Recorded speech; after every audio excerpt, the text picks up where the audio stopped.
ప్రియమైన వారులారా,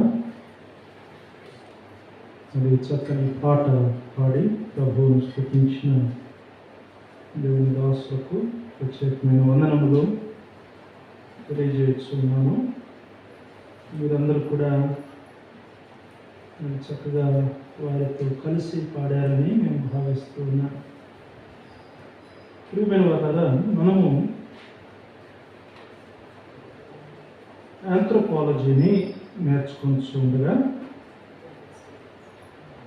ఆంథ్రోపాలజీలో ఇప్పటి వరకు మనం 2 విషయాలను చూసాం. ఆ 2 విషయాలు ఏమిటి అని అంటే,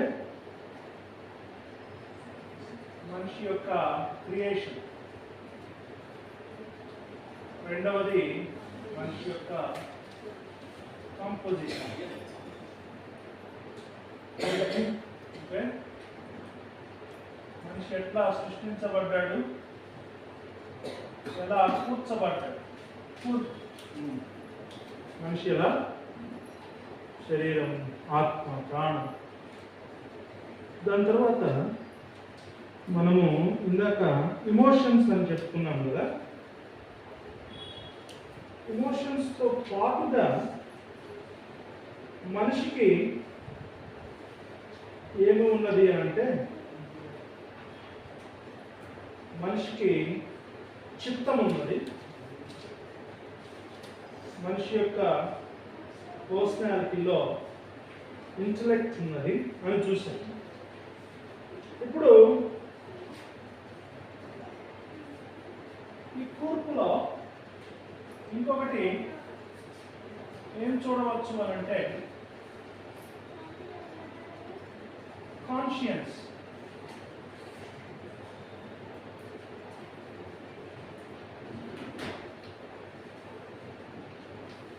Intellect,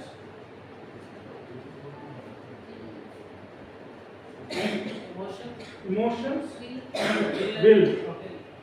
Emotions, the will. మూడవది will.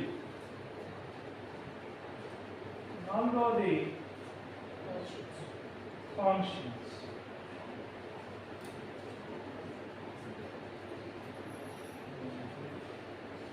ప్రియమైన వారులారా, కాన్షియన్స్ అన్నప్పుడు మనిషికి తనను గూర్చిన ఆలోచన ఉంది, దేవుణ్ణి గూర్చిన ఆలోచన ఉంది, నైతికతకు సంబంధించిన ఆలోచన కూడా ఉంది. అదే మనస్సాక్షి. తాను ఏమై ఉన్నాడో మనిషికి తెలుసు, దేవుడు ఏమై ఉన్నాడో మనిషికి తెలుసు. అదేవిధంగా మరి మొరాలిటీని గురించి కూడా మనిషికి తెలుసు. అంటే ఏది మంచి, ఏది చెడు, దాని మధ్య వివేచన మానవునికి ఉన్నట్లుగా మనము చూస్తాం. అయితే మనిషి మరి అతని యొక్క పర్సనాలిటీలో అతడు ఎంత యూనిక్ అనేది మనం చూడాలి.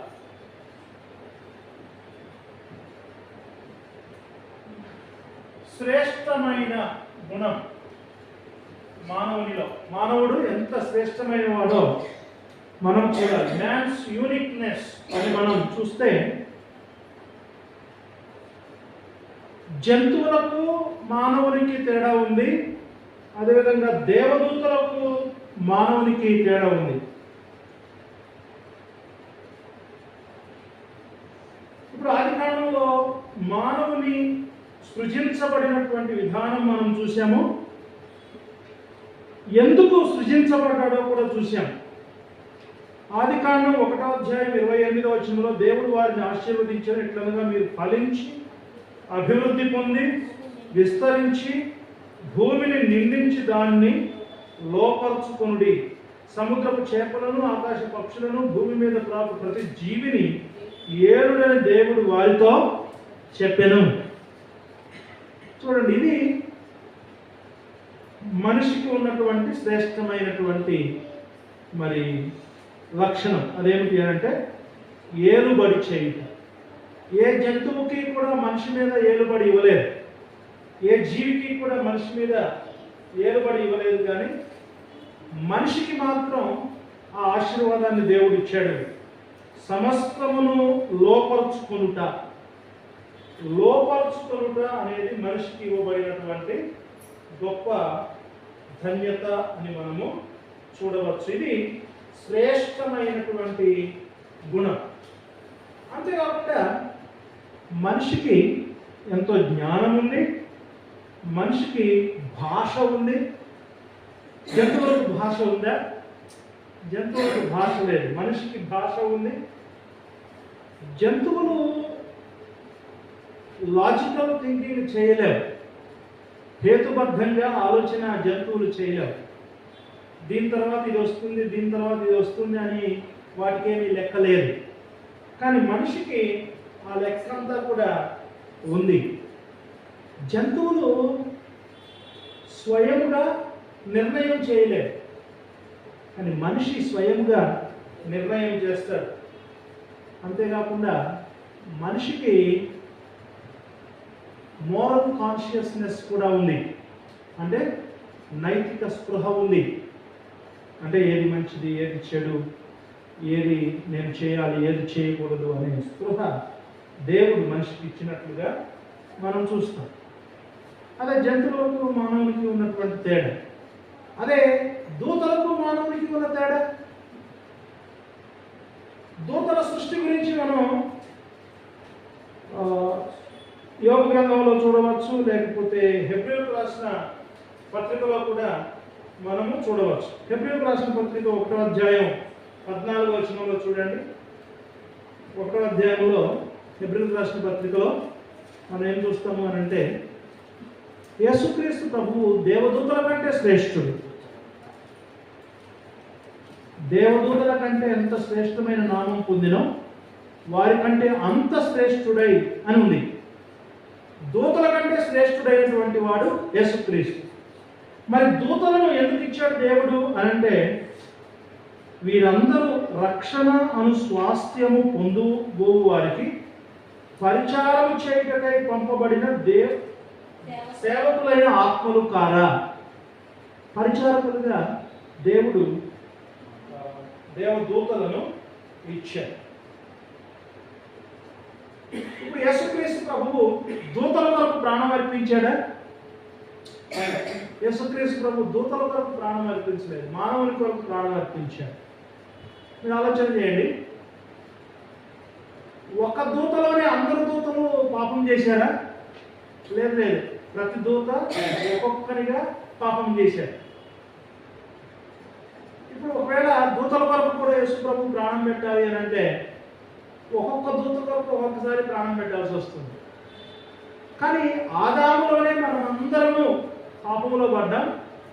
ఆదాము పాపం మన మీద మోపబడింది. ఇప్పుడు ఆదాము ద్వారా మనం అందరం ఎలా పాపులు పోయామో ఒక్కొక్కరుగా మన కొరకు యేసు ప్రభు ప్రాణం పెట్టాల్సిన అవసరం లేదు. ఇక నీ కొరకు అన్నట్లుగా యేసుక్రీస్తు ప్రభు ఒక్కసారి మనందరి పక్షాన ఆయన మరి రక్తమును చిందించాడు అని మనము చూడవచ్చు. ఈ విధంగా మనిషి యొక్క శ్రేష్టమైనటువంటి విషయాన్ని మనము చూడగలుగుతాం. ఎట్లా అంటే, మనిషి జంతువుల కంటే శ్రేష్టమైన వాడుగా ఉన్నాడు, దూతల కంటే శ్రేష్టమైన వాడుగా ఉన్నాడు అని మనము చూడవచ్చు.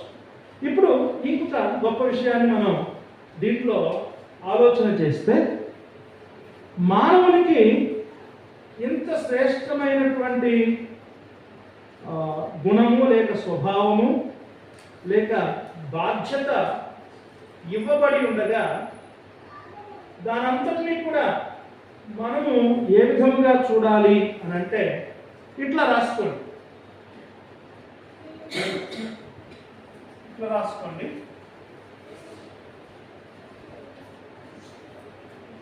మూడవది క్రియేషన్, సృష్టి అయిపోయింది. కంపోజిషన్, కూర్పు అయిపోయింది. మూడవది రెస్పాన్సిబిలిటీ అని రాసుకోండి. బాధ్యత.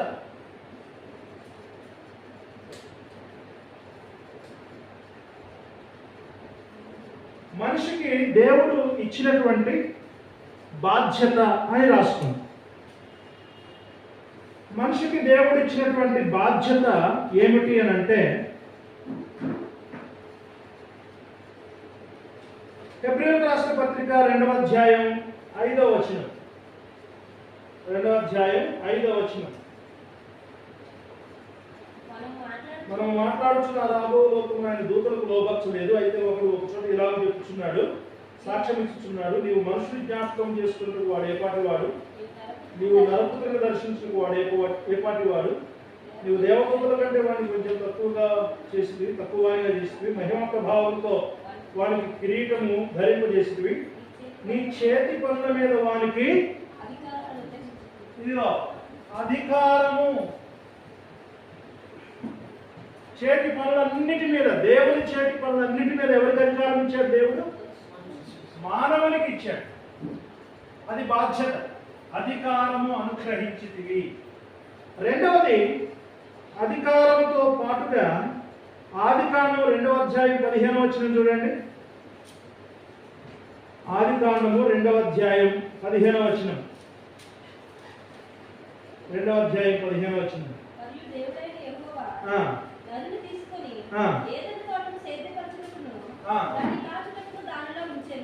సేద్యపరచుటకు అంటే వ్యవసాయం చేయడానికి ఉంచాడు ఏదైనా తోటలో. ఎక్కడంటే ఏదైనా తోటలో ఏదైనా సేద్యం చేయడానికి ఉంచాడు. తర్వాత 2వ అధ్యాయం 19వ వచనం చూడండి. పేర్లు పెట్టుటకు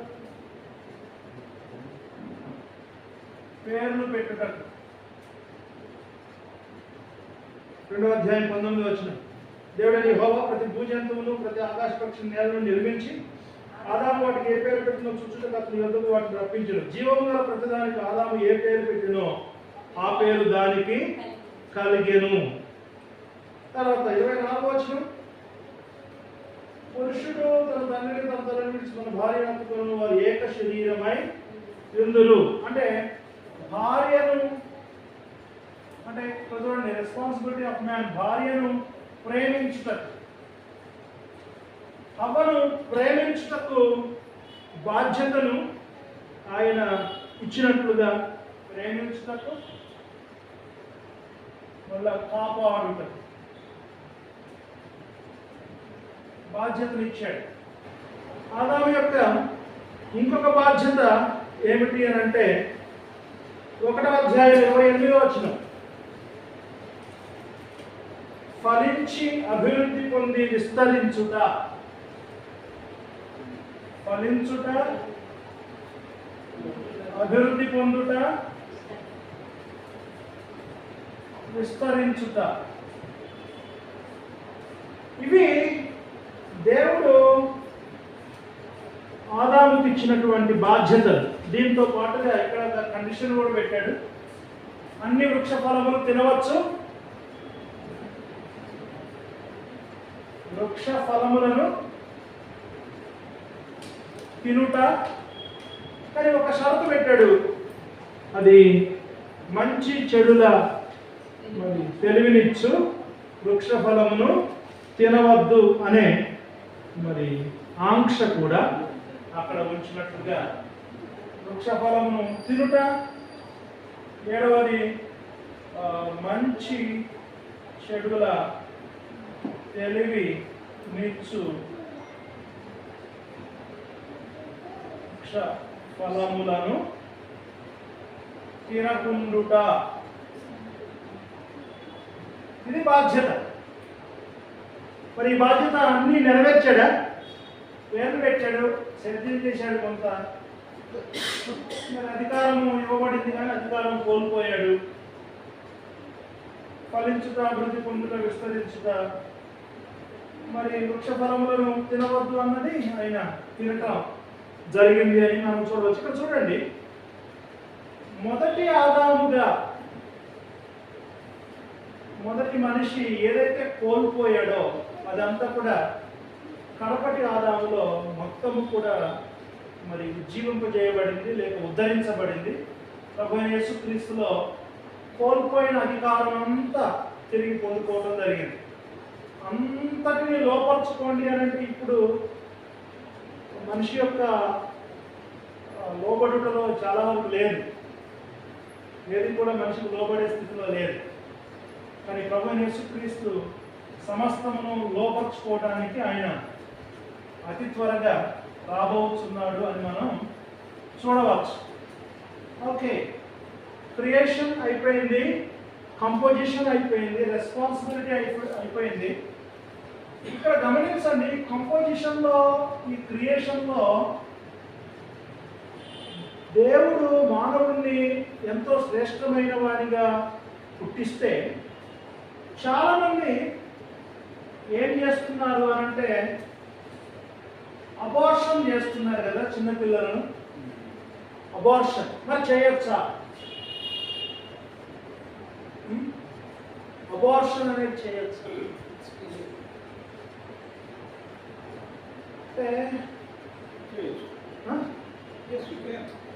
abortion. If there is a problem of medical problem, something like that, if the mother is going to die.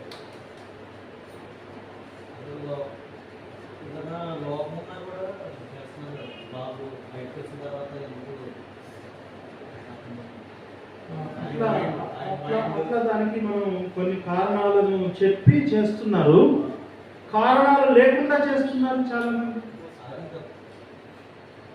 అంటే కొంతమంది కారణం ఉండినా, బలమైన కారణం ఉండినా చేయకుండా ఆ వచ్చే ఫలితాన్ని మేము అనుభవిస్తున్నామని కూడా అట్లా నిలబడే వాళ్ళు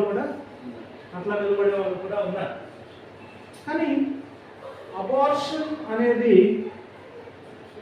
జరిగించకుండా ఉండటానికి బైబిల్ గ్రంథం మనకు ఎంతో అది మనకు సపోర్ట్ చేస్తుంది, మనకెంతో అది ఆజ్ఞాపిస్తుంది అన్నది.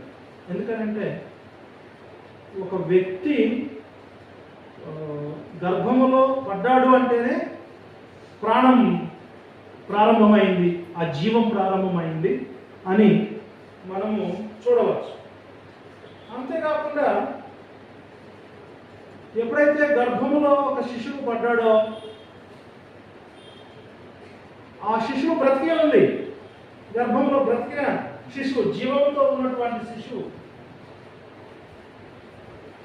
కాబట్టి మరి ఆ శిశువును చంపడానికి హక్కు బైబిల్ గ్రంథం మనకు ఇవ్వటం లేదు. గర్భంలో ఉన్నప్పుడే ఆ శిశువు వ్యక్తి అని మనం చూడవచ్చు. అది ఖచ్చితంగా వ్యక్తిత్వం కలిగినటువంటి శిశువు అని అర్థమవుతూ ఉంది అని మనం చూడాలి. ఇంకొకటి ఏంటంటే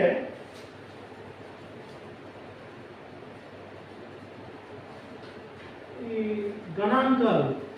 గణాంకాలు అంటే లెక్కలు చాలా శిశువులను చంపేస్తూ ఉన్నారు. చాలామంది శిశువులను గర్భంలో ఉన్నప్పుడే విచ్ఛిన్నం చేస్తూ ఉన్నారు. కొన్ని రకాలైనటువంటి మందులు ఇవ్వటం కానీ, పుట్టిన తర్వాత ముక్కలు చేయడానికి కానీ, పుట్టిన తర్వాత పారవేయటం కానీ, రకరకాలుగా మరి చేస్తూ ఉన్నారు. అయితే ఎందుకంటే ఇది మనం నేర్చుకునేది ఆంథ్రోపాలజీ కనుక, మానవ నిర్మాణము, మానవ స్వభావం గురించి నేర్చుకుంటున్నాం కనుక ఇది మనం నేర్చుకోవడమే కాకుండా నేర్పించాల్సినటువంటి విషయం కనుక మనిషి యొక్క పుట్టుక అనేది, ఇప్పుడు పిల్లలు దేవుని యొక్క బహుమానం అంటారు కదా, గర్భఫలము యెహోవా ఇచ్చు బహుమానం. మరి ఈ బహుమానాన్ని విచ్ఛిన్నం చేయటము అనేది బైబిల్కి విరుద్ధం. రూతు గ్రంథం చూడండి ఒకసారి. రూతు గ్రంథం 4వ అధ్యాయం 13వ వచనం చూడండి. రూతు 4వ అధ్యాయం 13వ వచనం చూడండి.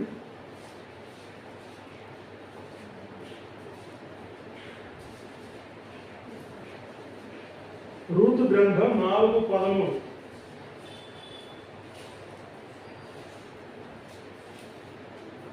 దొరికిందా రూతు? కాబట్టి బోయజు బోయజు రూతును పెళ్లి రూతును పెళ్లి చేసుకొని ఆమె యొద్దకు పోయినప్పుడు యెహోవా ఆమె గర్భవతి అగునట్లు అనుగ్రహించను.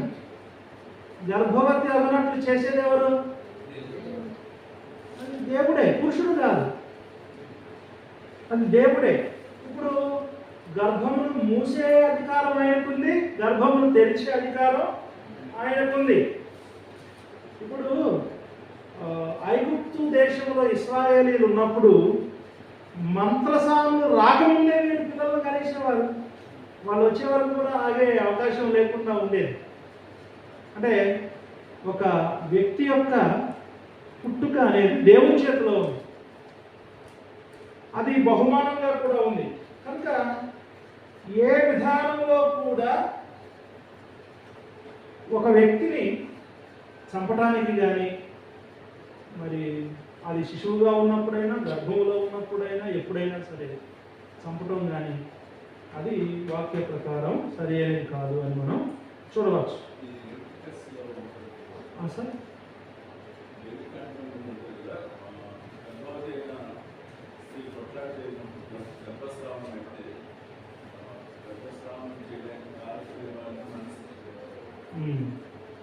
గర్భస్రావము ఎవరి ద్వారా అయినా జరిగితే అది శిక్ష,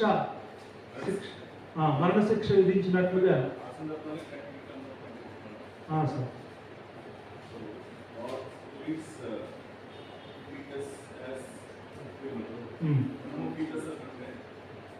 అవును. ప్రియమైన వాళ్ళారా, ఇప్పుడు గర్భంలో ఉన్న శిశువు దేవునికి తెలుసా? గర్భంలో ఉన్న శిశువు దేవునికి తెలుసు. మళ్ళీ అట్లనే కాకుండా ఆయన కనుదృష్టి క్రింద సమస్తము కూడా ఎదుర్చున్నట్టు చూస్తాం. పిండము దేవునికి తెలుసు, ఎముకలన్నీ కూడా ఆయన దృష్టి క్రింద అవి ఎదుగుచూ ఉన్నట్లు మనము గమనించవచ్చు. అంతేకాకుండా మీరు ఆలోచన చేయండి, గర్భస్థ శిశువును చంపటము అని అంటే నరహత్య పాపమా కాదా? ధర్మశాస్త్ర ప్రకారం నరహత్య పాపం. ఇప్పుడు గర్భంలో ఉన్న శిశువును చంపినా, బయటకు వచ్చిన తర్వాత చంపినా అది పాపము. మరి ఇంకొక మాట, నిరపరాధులను చంపు చేతులు అని ఉందండి బైబిల్లో. నిరపరాధులను చంపు చేతులు. ఆ నిరపరాధులు అనే మనుషులు ఎవరు ఉన్నారు లేండి అంటే చిన్నపిల్లలు నిరపరాధులేగా. అంటే వారిలో కూడా పాప బీజం అనేది ఉండినప్పటికీ కూడా పుట్టిన పిల్లలు అంటే నిరపరాధులు కాదా? నిరపరాధులే అనే ఆలోచనే వస్తుంది. ఒక భక్తుడు అంటాడు, ఒక డాక్టర్ అబార్షన్ తోటి ఎంతోమంది పిల్లలను చంపేస్తూ ఉంటే నీ పిల్లను చక్కగా డెలివరీ చేస్తాడని నీ గ్యారంటీ ఏంటంటాడు. మీకు అర్థమైందా? అంతే కదా, ఏదో కారణం చెప్తాడే ఇట్లా అయిపోయింది, చచ్చిపోయాడు అని చెబుతాడు. ఎందుకంటే అదే అతనికి ఒక నియమం పెట్టుకున్నాడు అనుకో, నేను ఈ పాపం అనేది నేను చేయను అని. నీ విషయంలో చాలా జాగ్రత్త తీసుకుంటాడు. ఇక్కడ జాగ్రత్త తీసుకుంటుంది, ఎంతో మరి డెలివరీ అనే కాన్పు అనే దాన్ని చాలా జాగ్రత్తగా చేస్తుంది అన్నట్టు. ఆమె తప్పు ఏమీ లేకుండా. అది కూడా మనము ఆలోచన చేయాలి. అంటే దేవుడు ఎంతో దయగలిగిన వాడు, కనికరం కలిగిన వాడు. ఎవరి పక్షాన అంటే నిరాశ్రయుల పక్షాన, నిస్సహాయుల పక్షాన. చిన్న పిల్లలు అనేది నిస్సహాయ స్థితే కదా. నిస్సహాయ స్థితిలో ఉన్నటువంటి ప్రజలకు దేవుడు తప్పకుండా మరి సహాయం అయితే చేస్తాడు. ఒక ఆలోచన అయితే అది గమనించండి. మనం అబార్షన్ అనే దానికి మనం దూరంగానే ఉంటాము. అయితే మన పెద్దవారు చెప్పినట్లుగా అది ఎక్సెప్షనల్ కేసెస్ అట్లా కూడా నిలబడిన వారు ఉన్నారు. అది మెడికల్గా కూడా ఇది చాలా కష్టమండి అని తీసేసేయండి అని చెప్పినప్పుడు వాళ్ళు నిలబడితే మళ్ళీ సాధారణంగా వాళ్ళు పిల్లలను చూసినట్లు అది అట్లా కూడా ఉంది. చాలా మంచిగా పిల్లలు ఉన్నట్లుగా అట్లా కూడా మనము చూడవచ్చు. సరే, ఇప్పుడు మనిషి యొక్క రెస్పాన్సిబిలిటీ చూసాం. తర్వాత ఇంకొక విషయాన్ని చూస్తే ఫాల్ ఆఫ్ మ్యాన్, పతనం. మనిషి పడిపోయాడు, మనిషి పతనమైపోయాడు అని మనము రాసుకుందాం. మనిషి పతనమైపోయాడు.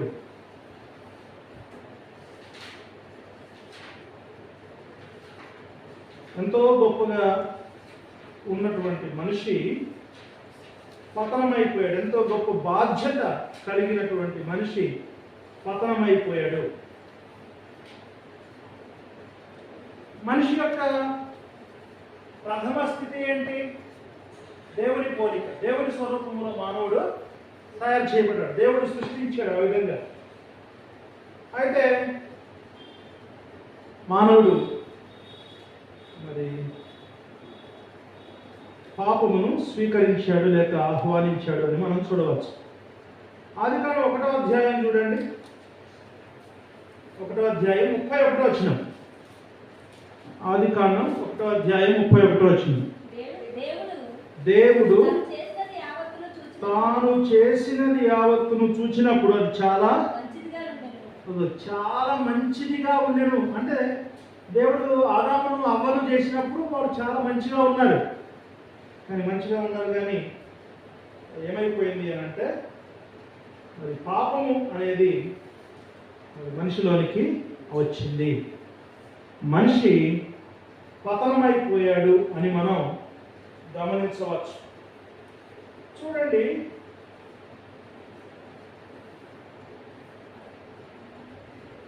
ఆదికాండం 1వ అధ్యాయం 29వ వచనం. దేవుడు ఇదిగో భూమి మీద ఉన్న విత్తనములిచ్చు ప్రతి చెట్టును, విత్తనములిచ్చు వృక్షఫలములు గల ప్రతి వృక్షమును మీకు ఇచ్చి ఉన్నాను, ఇవి మీకు ఆహారము. అంటే దేవుడు మానవుడితో మాట్లాడాడు. తర్వాత దేవుడు ఎంతో మరి అనుగ్రహాన్ని కూడా మరి మనిషికి ఇచ్చాడు. దేవుడు అనుగ్రహాన్ని మనిషికి అనుగ్రహించడమే కాదు, మానవునికి దేవుడు సాటి అయిన సహకారిగా హవ్వనిచ్చాడు. ఆదాముకు హవ్వనిచ్చాడు. సరే, ఆదాము యొక్క పూర్వపు స్థితి అద్భుతంగా ఉంది, చాలా అద్భుతంగా ఉంది. కానీ ఆదాము యొక్క పరీక్ష, ఆదాము పరీక్షించబడ్డాడు. అమ్మా, ఆదాము ఏమయ్యాడు? పరీక్షించబడ్డాడు. He was tested. టెస్ట్ ఎందుకు అవసరం? టెస్ట్ ఎందుకు అవసరము అని అంటే దేవుని యొక్క ఉద్దేశము నెరవేర్చబడటానికి మరి ఆ యొక్క పరీక్ష అవసరం. అంతేకాకుండా నిజంగా ఆదాము హవ్వలు దేవునికి విధేయత చూపిస్తారా లేదా అనేది అక్కడ పరీక్ష. అంతేకాకుండా ఆదాము దేవుని యొక్క స్వభావంలో, దేవుని పోలికలో సృజించబడ్డాడు, పరిశుద్ధతలో సృజించబడ్డాడు.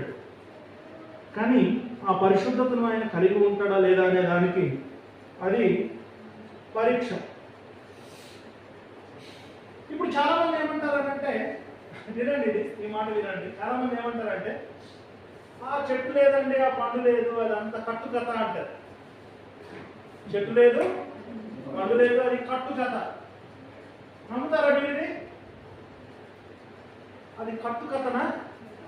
అది కట్టు కథ కాదు. కొంతమంది ఏమంటారంటే, అది ఒక ఉపమానం అండి, అది ఉపమానం, సాదృశ్య రూపంలో అది అంటారు. సాదృశ్యం కూడా కాదు. మంచి చెడుల తెలివినిచ్చే చెట్టు, వృక్షం లేక వృక్ష ఫలములు అనేవి అలిబారికలు కాదు. అంటే సాదృశ్య రూపంలో చెప్పబడింది కాదు.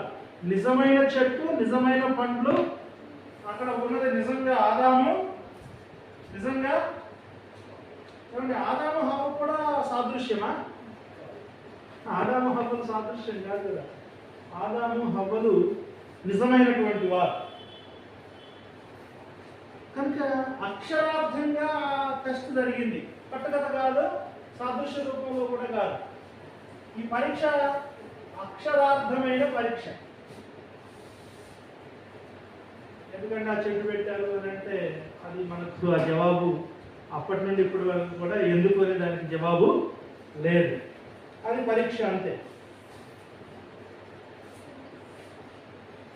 ఆదికాండంలో 2వ అధ్యాయము 3వ అధ్యాయము ఈ పరీక్షకు సంబంధించినటువంటి విషయాలన్నీ కూడా మనం చూస్తాము. ఆదికాండంలో 2, 3 అధ్యాయాలలో ఉన్నటువంటి ఆ చెట్టు లేకపోతే ఆ వ్యక్తులు వారందరూ కూడా ఖచ్చితంగా ఉన్నట్లు మనం చూస్తాం. ఇప్పుడు మీరు చూడండి, ఆదాము మొదటివాడు కదా, మొదటి ఆదాము.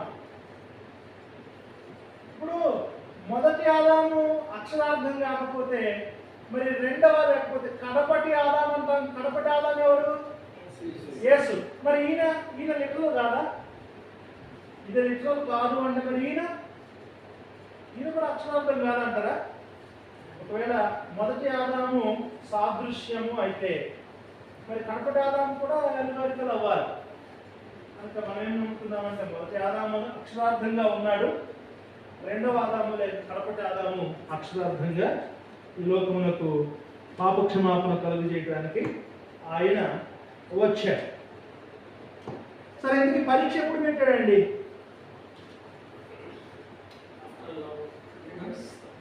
ఎప్పుడు పెట్టాడు పరీక్ష? పుట్టిన ఎన్ని సంవత్సరాలకు పెట్టి ఉండొచ్చు? 100 years అని అంటారు. అంటే 130 years కి సేఫ్ ఉంటుంది కదా. ఈ ప్రక్రియ అంతా ఒక ఆ గ్యాప్ లో జరుగుతుంది. అంటే కయీను అదే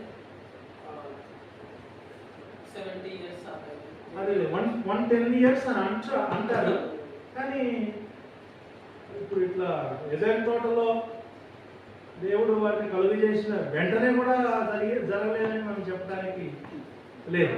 కానీ ప్రతి చల్లపూట ఆయన వచ్చి మనతో మాట్లాడాడు. సంభాషణ. అందుకని దానికి ఏమంటారంటే సంభాషణ చేసినట్టు 1-2 రోజులు కావచ్చు. అట్లా 1-2 రోజులు. అంటే అలా అనుకుంటే 1-2 రోజులు అనుకుంటే ఇప్పుడు దేవుడు వాళ్ళని శిక్షించడానికి అక్కడ ఆస్కారం ఉండదు. ఎందుకు? ఇప్పుడు 1-2 రోజులు కలిసేసి వచ్చేసి మీరు చెట్టు తినొద్దు అంటే ఆ రిలేషన్షిప్ అనేది బిల్డ్ అవ్వదు. అంటే రిలేషన్షిప్ బిల్డ్ కావడానికి ఎంత వయసు వారిని ఆయన కలుగు చేశాడు? అంటే మేబీ ఒక టైం పీరియడ్ ఉండొచ్చు అని అనుకుంటున్నాను. కానీ మనకు అది స్పష్టత లేదు ఇంత వయసులో. కానీ వారిని కలుగు చేసినప్పుడు మంచిదిగానైతే దేవుడు చూశాడు. పురుషునిగా స్త్రీనిగా కలుగు చేశాడు. వాళ్ళు ఏ వయసు వారు అయి ఉండొచ్చు? అంతే, ఎవరి కాలమే. పాలు త్రాగేవారైతే కాదు, ఎవరి కాలం. ఎందుకంటే వారు మంచి చెడుల నిర్ణయం లేక వృక్షఫలములు తినే ముందే వారికి ఏది మంచి ఏది చెడు అనే ఆలోచన ఉంది. ఇప్పుడు తినకూడదు, ఇది తినాలి అనేది తెలుసు కదా, వాళ్ళకి తెలుసు. కావున మనము ఇప్పుడు సహోదరుడు అంటున్నట్లు అంటే కొంతమంది పండితులు కూడా చెప్తారు, కొంతకాలం ఉంది, ఆ కాలం తర్వాత పాపము లేకపోతే ఆ పరీక్ష వచ్చింది అని అంటారు. అయితే ఏదేమైనప్పటికీ కూడా ఆ పరీక్ష ఆ కాలము 110 సంవత్సరాల కంటే ఎక్కువైతే కాదు. అట్లనే 110 సంవత్సరాలు కరెక్ట్గా అని కూడా మనం చెప్పలేము. వెంటనే కూడా జరిగింది. అది ఆ లెక్క అయితే నా దగ్గర లేదు. మీకు ఖచ్చితంగా లెక్క ఉంటే చెప్పచ్చు, ఖచ్చితంగా అయితే లేదు. కావున పాపము అనేది కయీను పుట్టకముందే ఉంది. ఎందుకంటే కయీను ఇప్పుడు వారు ఆదాము అవ్వలు వారు పాపంలో పడ్డారు. తర్వాత ఆదాము ఆయన భార్యను కూడా కయీను కనెను అని మనం చూస్తాం. అయితే ఒక బండ గుర్తుగా మనం ఏం పెట్టుకోవచ్చు అంటే, ఆదాము అవ్వలకు పిల్లలు కలగక మునుపు పరీక్ష జరిగింది. ఆదాము అవ్వలకు పిల్లలు కలగక మునుపు పరీక్ష జరిగింది. ఆ పరీక్షలో వారు ఫెయిల్ అయిపోయారు. ఇప్పుడు ఈ పరీక్ష స్వభావం కూడా ఎట్లా ఉంది అని అంటే, దేవుడు అన్ని అవసరాలను తీర్చాడు ఆదాము అవ్వలకు. ఏమన్నా అన్ని అవసరాలు తీర్చాడమ్మా లేదా? అన్ని అవసరాలు అన్ని అనుగ్రహించాడు. స్పష్టంగా దేవుడు వారికి చెప్పాడు, ఇది చేయవచ్చు, ఇది చేయరాదు అని స్పష్టంగా చెప్పాడు. ఆ చెట్టు కూడా వారి కళ్ళ ఎదుట ఉండే చెట్టే ఎప్పుడు కూడా. వారికి తెలవని చెట్టు కూడా కాదు. కానీ సాతానుడు ఎట్లా ప్రలోభ పెట్టాడో చూడండి. ఈ 3 మాటలు రాసుకోండి. సాతానుడు ఎట్లా ప్రలోభ పెట్టాడు అని అంటే, మొట్టమొదటి డౌట్ పెట్టాడు. మొట్టమొదటి ఏం చేశాడు? డౌట్. రెండవది డినయల్, అంటే దాన్ని కాదు అనేటట్లు చేశాడు. మూడవది ఆశ పుట్టించాడు. Doubt, denial, desire. చూడండి, అది మనం ఎక్కడ చూడవచ్చు అని అంటే, ఆదికాండము 3:1. ఆదికాండము 3:1. దేవుడైన యెహోవా చేసిన సమస్త భూజంతువులలో సర్పము యుక్తి గలదై ఉండెను. అది ఆ స్త్రీతో, ఇది నిజమా? నిజమా అనేది ఏంటి? డౌట్ పుట్టించింది అన్నట్టు. డౌట్ పుట్టించాడు అన్నట్టు సాతాను. 3:4 చూడండి, మీరు చావనే చావరు. అంటే దేవుడు చెప్పిన మాట అది కాదు అని డినై చేసే విధంగా చేశాడు సాతాను. తర్వాత 5వ వచనం, వాటిని తిరిగిన మీ కన్నులు తెరవబడును, మీరు మంచి చెడ్డలను ఎరిగిన వారై దేవతల వలె ఉందురు. దేవతల వలె అంటే దేవుడు లాగా కాదు, దేవతల వలె. ఆశ పుట్టించాడు. 3 పదాలు మనము గుర్తుపెట్టుకోవాలి. ఈ 3 కూడా 3 రకాలుగా వచ్చినాయి. చూడండి, 3:6లో స్త్రీ ఆ వృక్షము ఆహారములకు మంచిది. ఆహారములకు మంచిది అంటే లస్ట్ ఆఫ్ ఫ్లెష్, శరీర ఆశ. తర్వాత చూడండి, ఆహారములకు మంచిది కన్నులకు, లస్ట్ ఆఫ్ ఐస్. తర్వాత వివేకమిచ్చు రమ్యమైన దీవునైన చూచినప్పుడు, అదేంటిది? లస్ట్ ఆఫ్ లేకుంటే pride of life. Pride of life, జీవపు డంబం.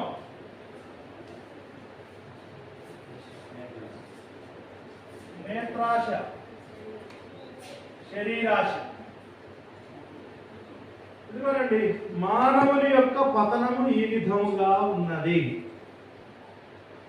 నేత్రాశ, శరీరాశ, జీవపు డంబము.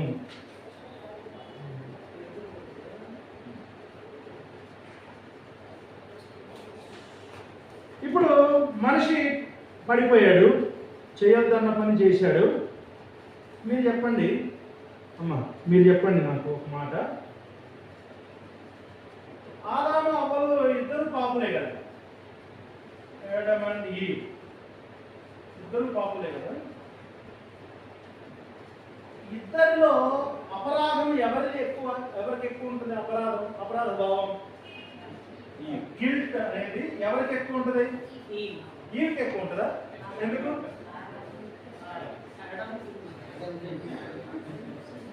ఆదాముకి ఎక్కువ ఉంటుంది?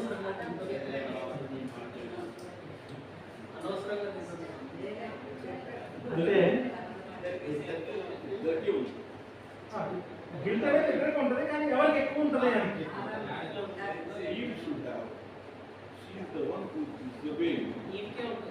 చేసింది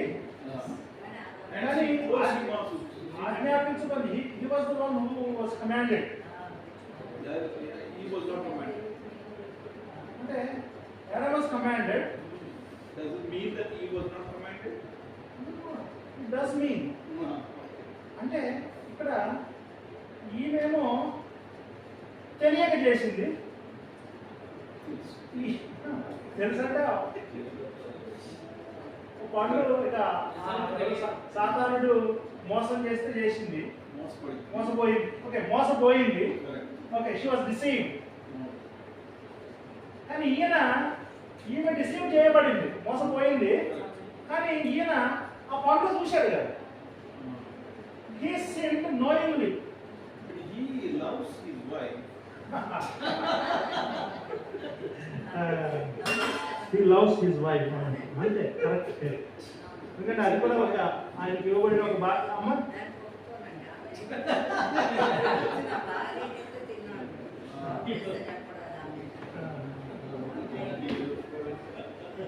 అయితే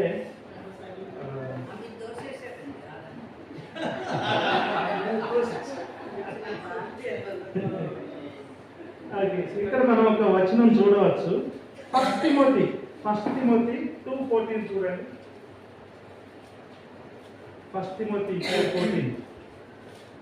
ఆదాము మోసపరచబడలేదు.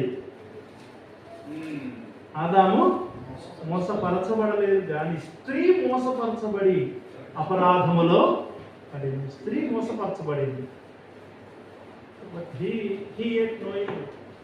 ఎవరంటే ఆదాము. అయితే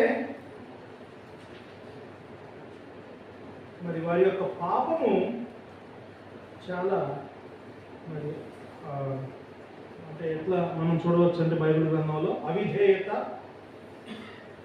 అవిధేయత ఒకటి, రెండవది అబద్ధమును నమ్మటం.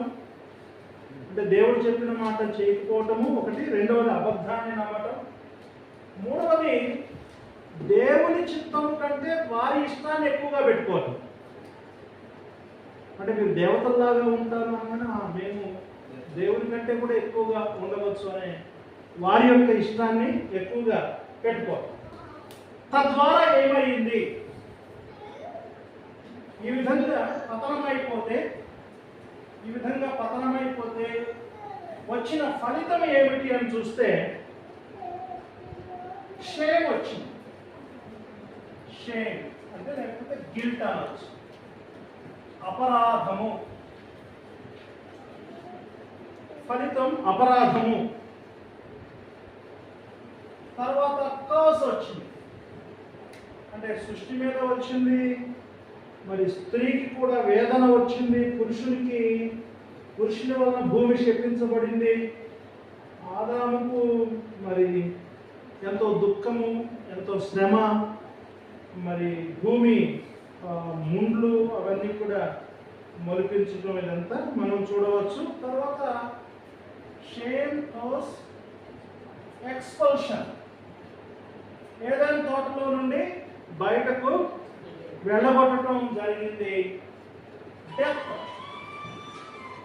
డెత్ అంటే వారు ఎప్పుడైతే అవిధేయతలో పడ్డారో అప్పుడే ఆత్మీయంగా దేవునికి దూరపరచబడ్డారు.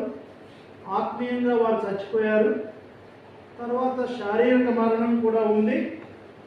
మరి శారీరక మరణంతో పాటు సెకండ్ డెత్ కూడా ఉంది. అది eternal lake of fire. Physical death ఉంది, స్పిరిచువల్ డెత్ ఉంది, ఇటర్నల్ డెత్ ఉంది. మూడు రకాల మరణాలు. మూడు రకాల మరణాలు.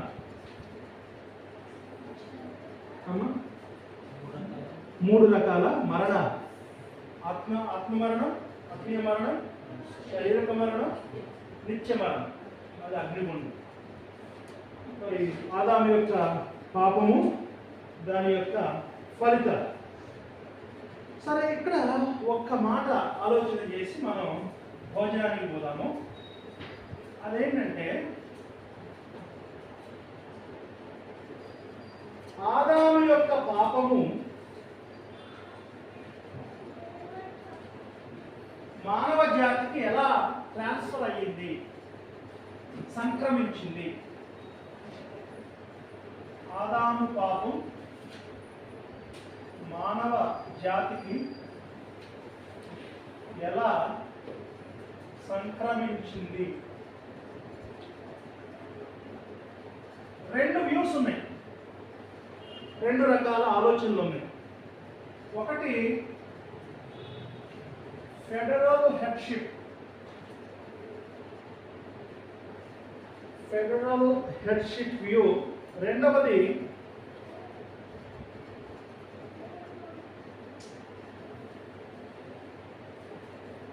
Seminal headship view.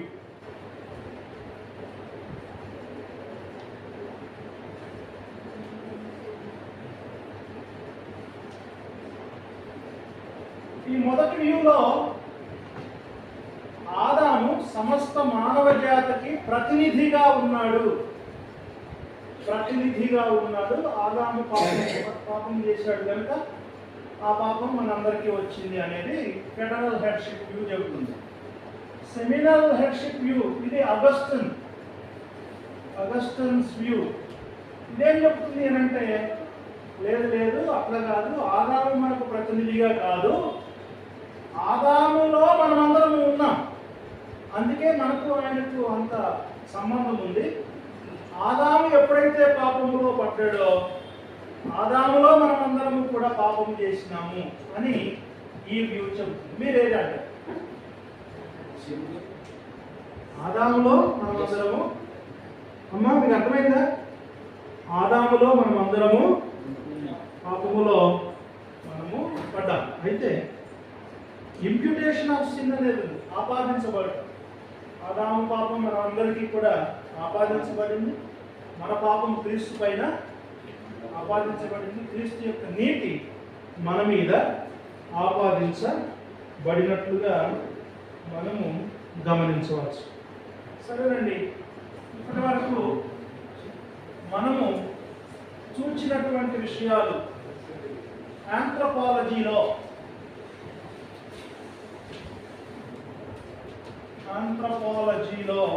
ఏం చూసినాము అంటే, ఒకటి క్రియేషన్, సృష్టి, మానవుని యొక్క సృష్టి.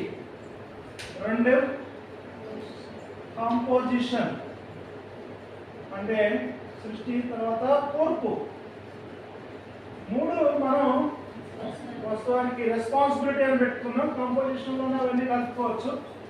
ఈ సిసితో రావడానికి మూడవది కంటామినేషన్ అని ఒక సేవకుడు పెట్టాడు. Contamination of sin. కంటామినేషన్ అంటే ఫాల్ అన్నట్టు, పతనం అంటే కలుషితం.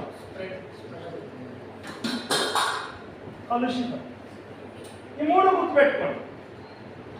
ఈ మూడు, creation of man, composition of man, contamination of man.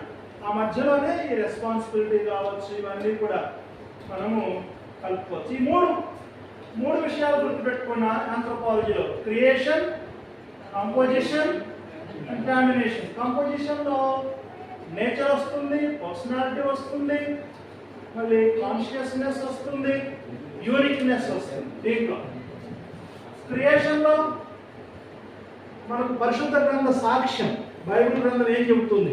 క్రియేషన్లో three views ఉన్నాయి కదా.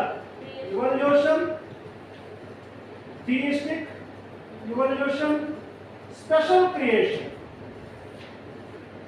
మనం స్పెషల్ క్రియేషన్ను నమ్ముతున్నాం. అది బైబిల్ గ్రంథం చెప్పే క్రియేషన్, సృష్టి. అకస్మాత్తుగా డైరెక్ట్గా దేవుడు మరి మానవుణ్ణి కలుగజేశాడు అని మనము చెప్పాలి. ఈ మూడు గుర్తుంటాయా? ఏమన్నా ఆంథ్రోపాలజీలో ఏం నేర్చుకున్నారు ఈ పూట? Creation of man, composition of man, contamination of man. Composition of man లో ద నేచర్ ఆఫ్ మ్యాన్ అప్పుడు బాడీ, సోల్, స్పిరిట్. మీరు విడగొట్టండి, విడగొట్టకపోతే సోల్ ఆర్ స్పిరిట్. ఇంట్లో అది ఉంది. అందులోనే ప్రార్థన చేద్దాం. మరి లంచ్కి వెళ్ళి త్వరగా లంచ్ ముగించుకుని మనం వద్దాం. ఆల్రెడీ మనం మధ్యాహ్న క్లాసును ప్రారంభించినట్టే కంటామినేషన్ అన్నాం కదా. కంటామినేషన్ అంటే ఏంటి? పతనం కదా. పతనం ఎట్లా అయ్యారు? పాపంలో పడి, సిన్. కనుక మధ్యాహ్న క్లాస్ ఏంటంటే వాట్ ఈస్ సిన్. ముందే చెప్తున్నాను, నిద్రపోవటం సిన్ అన్నాడు. భోజనం అయినాక భోజనం అయిన తర్వాత నిద్రపోతే అది సిన్ అన్నాడు. మంచిది. ప్రార్థన చేస్తారా? ప్రార్థించండి. సకల స్తుతి స్తోత్రములు పాత్రుడైన మా యేసుక్రీస్తు ప్రభువా, అత్యంత పరిశుద్ధ నామానికి వేలాది వేల స్తుతులు స్తోత్రములు చెల్లిస్తున్నాం నాయన. మరొకసారి ప్రభువా, మీ మందిరంలో చేరి మీ వాక్యాన్ని ధ్యానించడం ప్రభువా, మీ మాకు ఇచ్చిన మరొక అవకాశం మీకు ఇస్తున్నాం. మీ సేవకుల ద్వారా ప్రభువా, మీ వివరంగా మాకు అన్ని ఆత్మీయ రీతిలో బోధించి విధానాన్ని తీసుకుని మీకు